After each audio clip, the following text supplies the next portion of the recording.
and his white shoes turn to red shoes. And the narrative comes on and says, did Pete the cat become upset? The children responded, heavens no. He just kept singing a new song. Pete the cat continued to walk, and this time he walked into some blueberries. And his now red shoes turned to blue shoes. But as he's doing it, he's continually to sing his song, I love my blue shoes. I love my blue shoes. The next time he walked into some mud. The narrative asked, did Pete the cat become upset? The children responded, heavens no. He just kept singing his song. Pete the cat continued to sing his song till he walked into some water. And now his shoes are wet shoes. But he kept singing, I love my wet shoes. I love my wet shoes.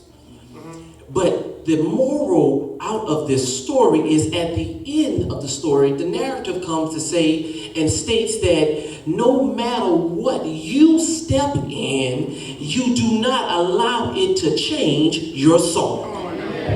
Listen, you will be surprised how God will throw some revelation just from a children's book. My soul got happy after I read Pete the Cat because so many of us allow what we step in to rob us of worship in service. Pete the Cat and children have mastered the ability to understand that we're going to have some difficult times in life.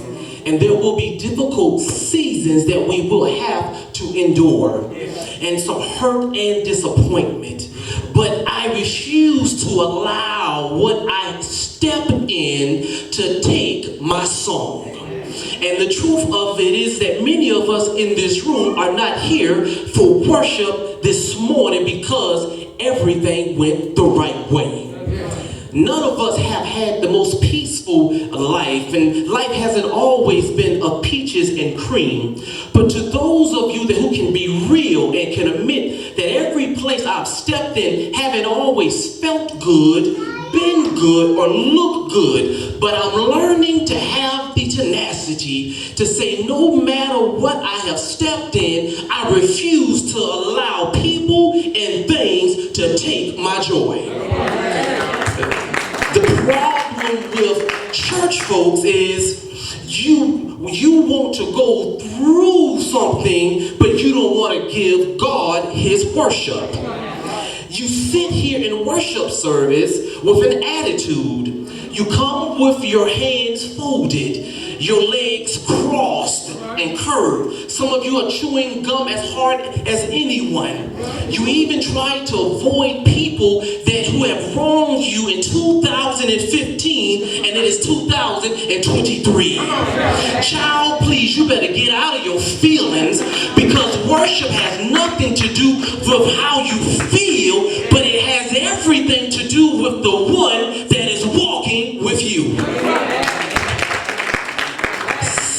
See, that's the difference.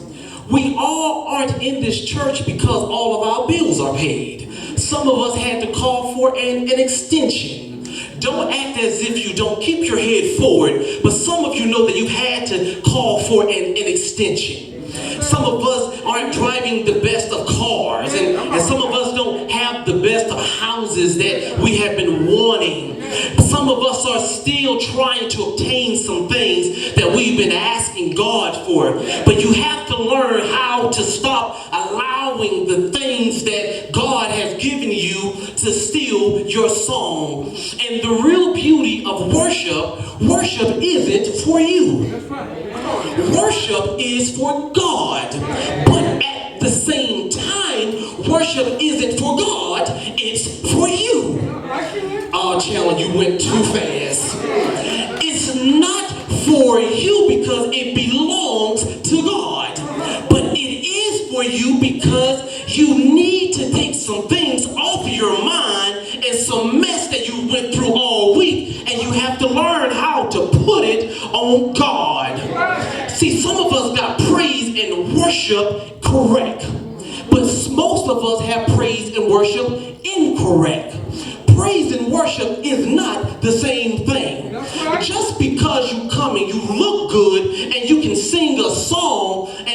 snappy in your shoes and you say thank God for everything that you have done, that's praise. That is saying something good. It is acknowledging greatness of something. But when you have a spirit of worship, worship has nothing to do with your feelings. That's right. So no matter if you come here mad, upset, or you want to blame the preacher because he didn't preach you up today, that's your problem. At the end of the day, when you come to worship, you have to have the mindset that I've entered into his gates with thanksgiving and praise is on my mind. When you have worship. Job, the book of Job is one that is out of fit. Because if you look at Job's book, there are some things that we come to realize that has some tension to it. First, theologians claim that Job isn't a real person. That's right. That he is a made-up story. Now, I would have agreed with them because you don't find a lot of history on Job. You don't find a lot of information on Job. But then when I asked God, well, can you prove it to me? If you go to Job chapter 1, verse 1, God says it's quite simple. There was a man in the land of Oz whose name was Job. So if God said it, he's real. The second portion that we now have to detangle in this exegesis is that the book of Job not only is out of order, but it is also out of place. That's right. Because Job causes a whole argument in its flow and texture of New Testament writing. That's right. Because all before God made a promise to another patriarch by the name of Abraham. That's right. And he said that if we do good things, then good things will happen. Right. If you treat people right, then people will treat you right. But when we come to the book of Job, we find that that particular principle is not the same. That's right. Why is it that Deacon Job of Oz Baptist Church, who attended Bible study on time every week, he was an upright and man and feared God, but how is it that he was so good, but yet now bad things are happening? It is a question that all of the real saints will have to contest with one day. So why would God allow a man like Job to deal with so many wounds? See, this brings up what theologians and biblical scholars call the issue of theology.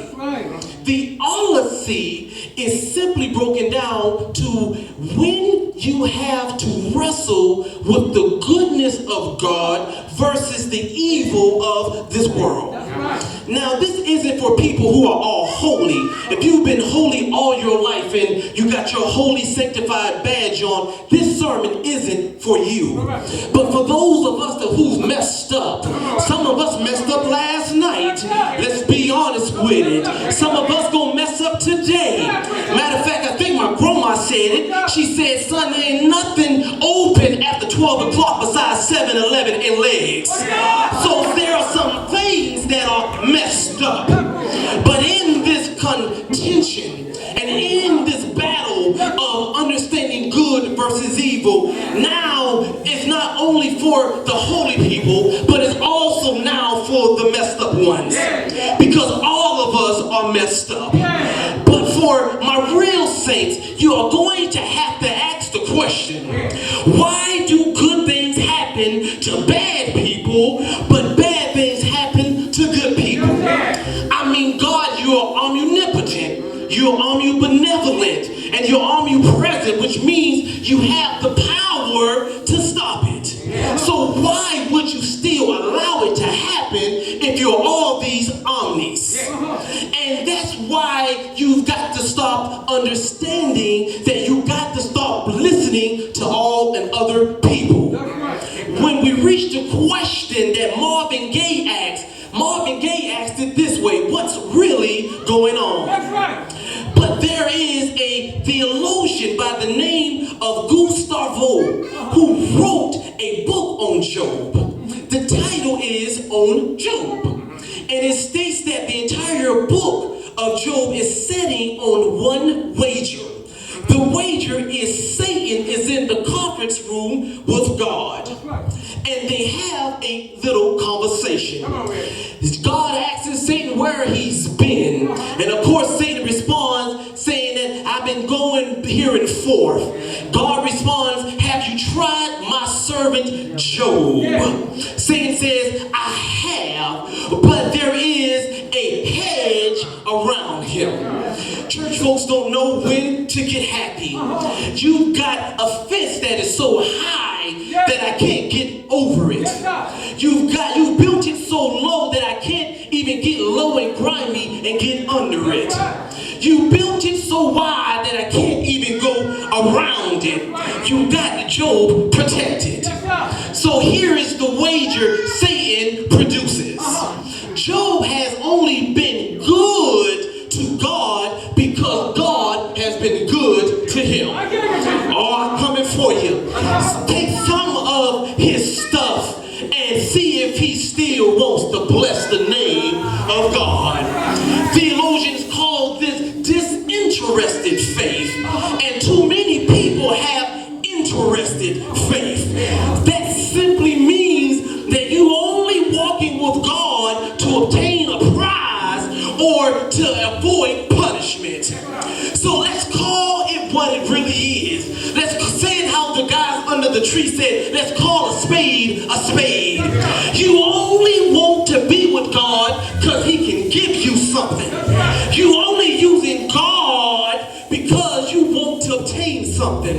But when you walk with God with disinterested reasons, you have the attitude to say, God, if you don't bless me, and God, if you don't heal mama, God, if you don't answer my prayer, God, if you don't ever heal me, I have the fortitude and the understanding that you've already blessed me too much already.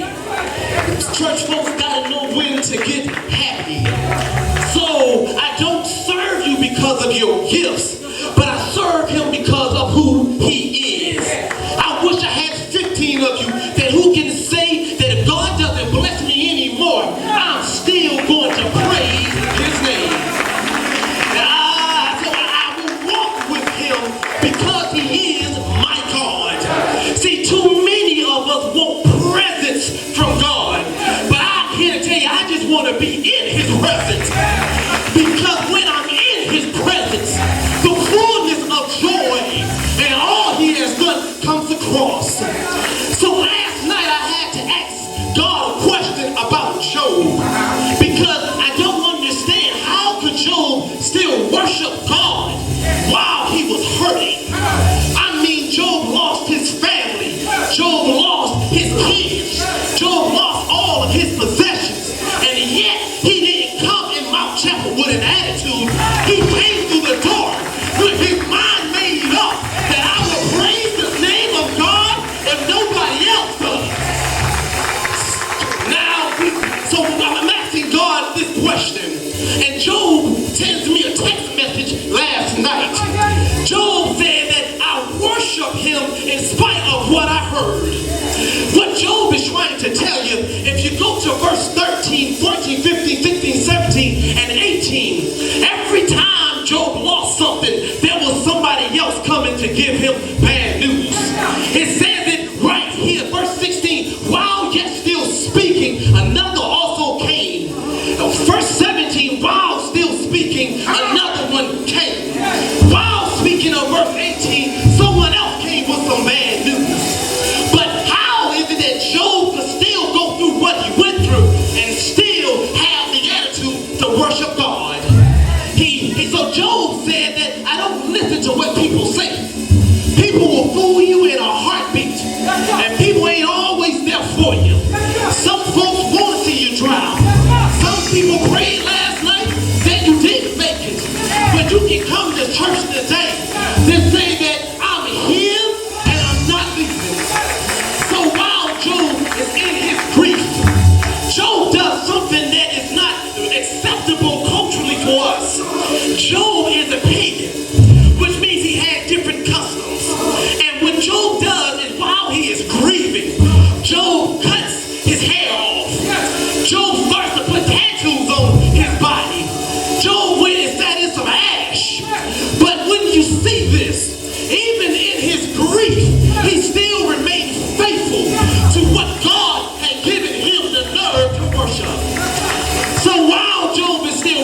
worshiping. I had to ask, that still wasn't clear enough for me. I still don't know how you are able to still worship. Because all of us know that if one thing takes us off, we don't want to come to church. If two things hits us, we want to start praying. If three things takes us, now we mad at everybody else. But Job had to deal with 4 strikes. My God. So while Job is in his conundrum, Job said that he had to make a statement. And this very statement that Job was talking about was that he had lost everything. I said, well, Job, I get it. But how can you still praise him? Job said that when he said the name of Lord, he said it seems like Job messed up in his statement. Job said, bless the name of the Lord. Well, Chandler, why couldn't Job just say bless the Lord? Job said, no, I said bless the name of the Lord. And I said what I said and I meant it. Bless the name of the Lord. He said because the psalmist put it this way, the Lord's name is a strong name. It is a strong tower and the righteous can run in it and they are safe. So if you need some courage, if you need some covering, all you got to do is think of the name of Jesus. All you got to do is say his name. I said, well, if you look at the context, the Lord's name in this context means Jehovah. Church say Jehovah. But if you go back earlier, its translation actually went to Yahweh. Church say Yahweh. He said, blessed it be the name of Yahweh. Since he said Yahweh, I needed to do some homework. I needed to understand what Yahweh means. Yahweh means it causes of becoming. You missed it. He that causes to become. All that means is that anytime you need God, he will cause it to become what you want. So when you call Yahweh, you need to know what you want. Because God will make it what you desire.